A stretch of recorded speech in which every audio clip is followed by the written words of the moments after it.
Really want to thank you, Kidney Cancer Canada, for inviting me here today. It really is an honor and a privilege to speak to you all here. The topic of my talk is keeping track of changes, what you should know about scans. So like Stephen said, I'm a radiologist, and sometimes it's a bit confusing as to what radiology is, but it's a medical specialty that uses imaging to diagnose and treat diseases seen within the body. And a radiologist is a specialist medical doctor who interprets this medical imaging. A couple of goals for this talk. I want to introduce to you a few of the modalities that we use as radiologists in the imaging surveillance of renal cancers. And I want to specifically focus on X-rays, CT, and MRI, because those are the top three. I also want you to attain a little bit of insight as to how your imaging is interpreted by the radiologist. So we'll start with the chest X-ray. It's a good screening test. But it really is a 2D representation of 3D structures. A lot of information I can see on the X-ray. I can see the heart, which is the white structure in the middle. I can see the lungs, which is the black stuff on either side of the heart. And you can also see the bones as well. The radiation dose of a chest X-ray is minimal. The unit that we use to calculate radiation is this MSV. It's actually a millisieverts unit. The radiation dose of a chest X-ray is 0.1 millisieverts. What does that mean? Well, if you walked outside for 10 days, you'd get that equivalent radiation. So it's about 10 days of natural background radiation. The X-ray we usually take is from the front, and we also take it from the side. You can take a look at these two X-rays. There are a few findings. This is what we do. I want you to take a look at the lungs in particular. You can see anything obvious.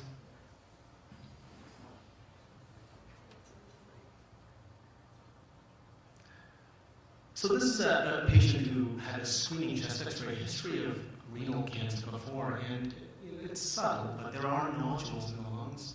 I can see 3 on the front, and I can see one of these nodules from the side as well. It just projects over the heart.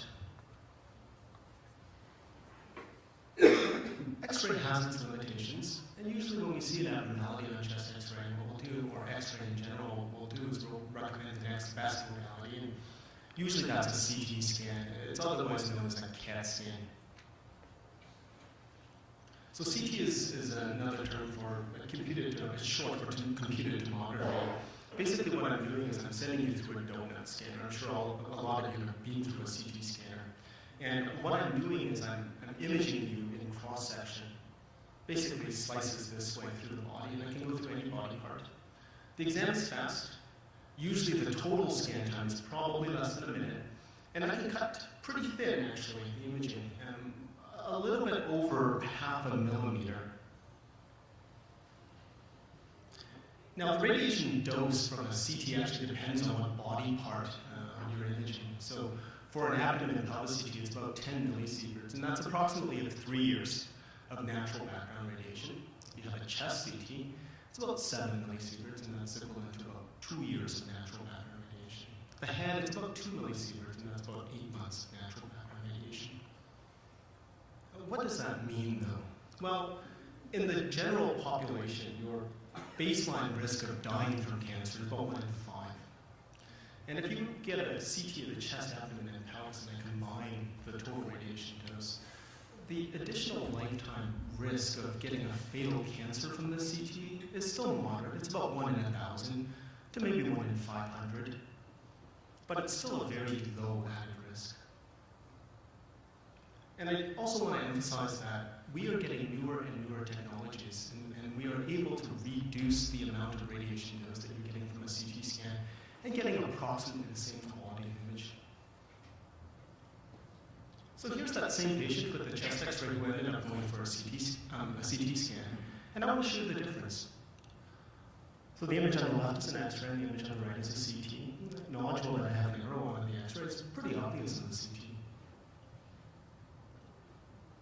Again, that nodule on the left lung, you can see on the CT as well. There's a nodule on the right, and then if you look at the X-ray, you probably won't be able to see it. What I don't think most of us would have seen is that there is a big bone lesion that's coming off the left clavicle. You look at the x-ray, I don't think very many of us would be able to see that. So that's an advantage of CT. There's more information.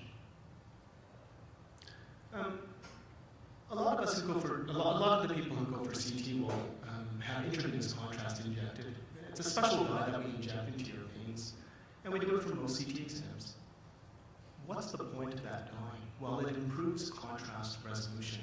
What it means is it's easier to spot abnormalities. The image on the right is a CT. It's through the abdomen. It's through the upper abdomen. You can, wish I had a pointer, but maybe I do. Oh, I do. So it's through the upper abdomen. This is the liver, pancreas, spleen. There are the kidneys. There's an abnormality here. Now, this is actually scanning without giving any dye, just doing it plain Jane. I will tell you that there is an abnormality in the liver, somewhere around here. There's nothing to see on this contrast, on the CT without contrast. When I give the contrast, it becomes obvious there is a lesion here. The contrast is it's brighter than the background liver. If I look at it again at a later time, it's darker than the liver. This provides contrast. That's why we use the dye. More information about the contrast that we give you now. Your kidneys are responsible for clearing this contrast from your body.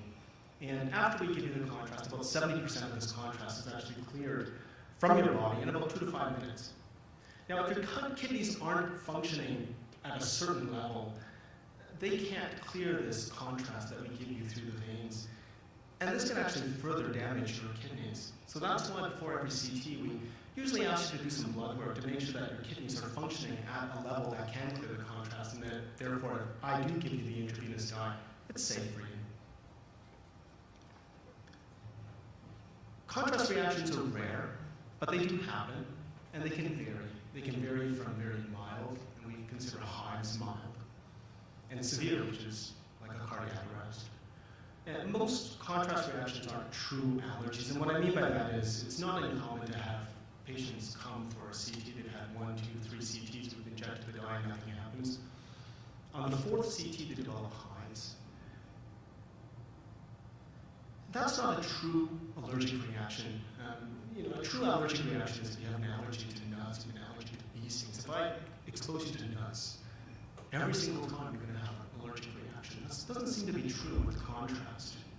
It seems like the rate of recurrent reaction, or actually getting a reaction after you've had one, is about 8 to 25%. So, chances are if you came in for your 5th and 6th CT and you had the contrast, there's only about a 75 to 92% chance that nothing would happen.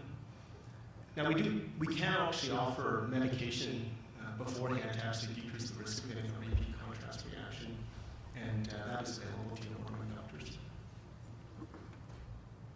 A little bit about the technique of doing the CT scan. The standard CT that we do through the abdomen and pelvis, we usually send you through the donut at about 65 seconds after I injected that contrast into your veins. What we found is that detection of renal cancer metastases can be improved if I just look just a little bit earlier, say about 25 seconds after I've injected the dye. So the image on the right is, again, we're scanning through the abdomen, through the upper abdomen. This is the liver, this is the pancreas, and this is that standard CT that we do at about 65 seconds. I'll tell you that there is a lesion in the pancreas. The question is, can you see it? Now, if I look a little bit earlier, say at around 25 seconds, this lesion here in the pancreas becomes very obvious. This is the same patient in a different cut. I'll tell you that there is a lesion in the liver, and there's also a lesion in the left adrenal gland. Looking a little bit earlier, if I do a little bit of extra imaging, it becomes really obvious that there is a lesion in the liver, and the lesion in the adrenal gland becomes more obvious. Now this is a cut. We call it the coronal plane. So basically, instead of cutting like this, the image is taken like this. And I'll tell you that there is a lesion in the small intestine. So the small intestines are those tubular structures that are in the center of this film. Now, if I look a little bit earlier, it becomes more obvious. And that may explain why sometimes you're going through the CT scan and you're wondering why am I going in more than a few times. Well, this is the reason why. By doing an extra CT a little bit earlier, sometimes you can actually bring out the lesions that you wouldn't otherwise see with the standard CT. Now, there is information, and it's relevant for patients who've had kidney cancer and for patients who've had nephrectomies. And for whatever reason, if your renal function is low or if you had multiple contrast reactions, and you can't have intravenous contrast for your scan, I want to tell you that there is still good information on a scan that's done without contrast. So this is imaging just at the diaphragm. You can see a bit of the lungs, and we're just at the top of the liver here, and you can actually see this dark black spot. It's actually a liver lesion. We can measure this over multiple exams to see how you respond to treatment. So there's information. A little bit lower, I can see it. Just a little bit lower. This is still the liver. I think there are these nodules that are in the abdominal cavity. Again, I can see them. I can measure them, and we can reassess them on the different CT scans to see how they are responding to treatment. And just a little bit lower as well. Now we can actually see there's a few more nodules, and there's a little bit of fluid in the valley. All of this I can see. So there's information. This is a patient with renal cell carcinoma who presented to the emergency department with headache. This is a CT scan through the head. The nice thing about looking at imaging through the head is there's symmetry. So you can look at that image and see if you can actually see an abnormality or something that's a little bit asymmetric.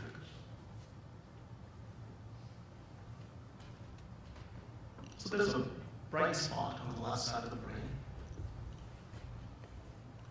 Here's another cut through the same brain. Again, looking at symmetries or anything here that a little bit asymmetric.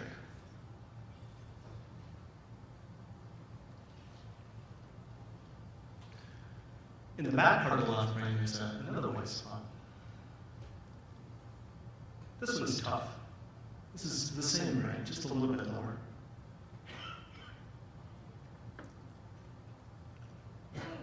So there's just a little bit of an asymmetry, a white spot in the back of the right brain. But the neuroradiologist who read this CT recommended an MRI to further evaluate the findings on the CT. And this is our segue to MRI. The MRI scanner is, for all intents and purposes, a very strong magnet, and it manipulates the protons in your body to make images. It's a strong magnet. What are the advantages compared to CT?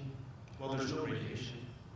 It's excellent images for certain body parts like the brain, the spinal cord, the musculoskeletal ligaments and tendons. Your favorite sport player twists his knee, they go for the MRI the next day, that's fine. It's also really good for abdominal organs. And we give intravenous dye for MRs like CT. It's a different dye. The advantage of MRI contrast is that it's actually safe to give this contrast if your kidney is not functioning as well. So in other words, there's a lower threshold kidney function with MRI. So this is that same patient with the CT scan. On the left is the CT, on the right is the MRI.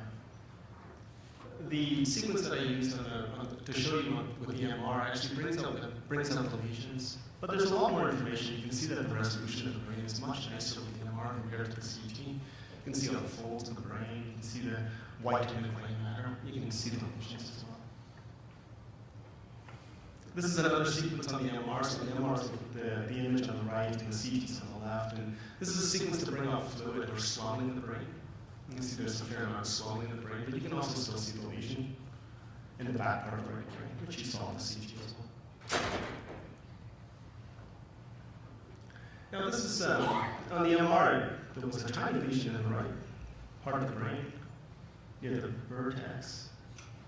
You don't see it in the CT. MR is better for detecting lesions than CT, tiny lesions. So, when I told you that this CT was a donut, the MRI is the big long tube that you go in, and you stay in that tube. So talking a little bit about disadvantages of CT, well, claustrophobia is real because you go into an narrow tube and you have to stay there. And the MR actually emits very loud noises. For all of you who've had MRs before, we all give you headphones to wear because of the loud noise. Another disadvantage of MRI is it requires you to hold your breath. You have to hold your breath for about 15 to 20 seconds. And that's true for most imaging of the abdomen and pelvis. And you have to do this about 15 to 20 times during the entire exam. It doesn't sound hard until you try it. And by the 15th time, you get tired. And the total exam time, about 30 to 60 minutes. The thing about MRI is it's very susceptible to breathing artifacts. So if you're supposed to hold your breath and you breathe through it, it can really degrade the image quality. And that's what's happened with this image on the right. It's basically non-diagnostic. Another thing about MRI is any metal instrument that's been placed into your body has to be MRI compatible. So that's true with pacemakers and any orthopedic hardware that's being placed into your body. And probably the biggest disadvantage of MRI compared to CT is actually the wait time. If it takes about 30 to 60 minutes to do one exam, you can imagine that we don't get through too many patients in a day. Whereas with a CT scan, the imaging time is about a minute, so we can definitely scan more patients with CT than MRI, hence the longer wait times with MRI. So why not always use MRI? I mean, there are some obvious benefits. There's no radiation. And I would say that for those patients when we're imaging the abdomen and the pelvis, you can't get intravenous contrast either because you have poor kidney function or because you have multiple prior contrast reactions. I would say that if I were to do an MR, even without the intravenous contrast, it's still better imaging quality than the CT. But there are some drawbacks. So if you were to do a surveillance study looking at renal cell cancer metastases, and you were to look at the entire chest, abdomen, and pelvis, and you were to do it in one sitting, the exam would take about 1.5 to 2 hours long.